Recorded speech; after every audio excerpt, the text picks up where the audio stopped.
donc annoncé tard ce vendredi soir à 22h heure de Paris la nomination de Sébastien Lecornu à Matignon. Le Premier ministre démissionnaire ce lundi choisit d'accepter par devoir, selon ses mots, cette nouvelle mission confiée par le président de la République. Il faut mettre un terme à cette crise politique, écrit-il.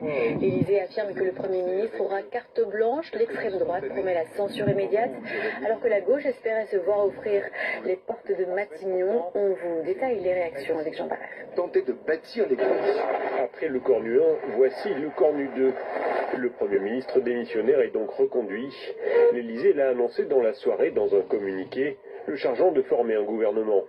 Et le plus bref ministre de la Ve République a accepté de remettre le couvert.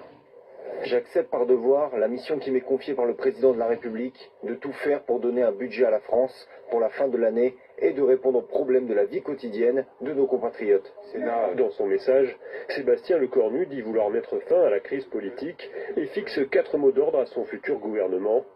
Les dossiers évoqués avec les partis politiques et syndicats seront ouverts au débat parlementaire. Priorité sera donnée au rétablissement des comptes publics. L'équipe gouvernementale devrait être déconnectée d'ambition présidentielle et incarnera le renouvellement. Cette nomination intervient après une semaine d'intenses tractations et surtout après la démission surprise de Sébastien Lecornu lundi, suite à des divergences au sein de son gouvernement. Emmanuel Macron lui avait confié la mission de trouver des compromis et c'est le président lui-même qui a mené à l'Élysée d'ultimes consultations avec les partis politiques hors RN et LFI vendredi. Déjà peu convaincu à sa sortie de la cour d'honneur, l'opposition à gauche dénonce une provocation. C'est à la fois incroyable qu'ils se permettent de faire ça, de nommer à nouveau un de ses proches, très proches, alors qu'il est manifeste qu'il devrait être sur une cohabitation et laisser la gauche et les écologistes gouverner.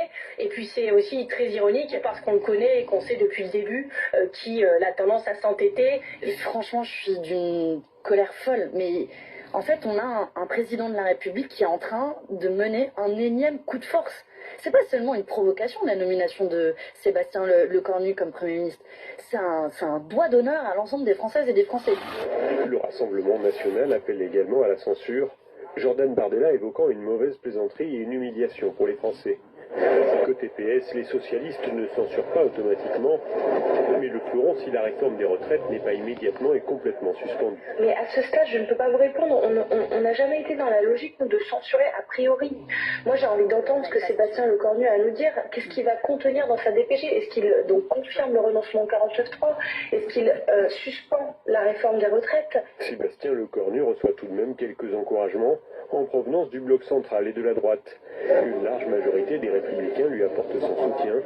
Elisabeth Borne, elle-même ancienne Première ministre, le félicite et l'appelle à bâtir des compromis.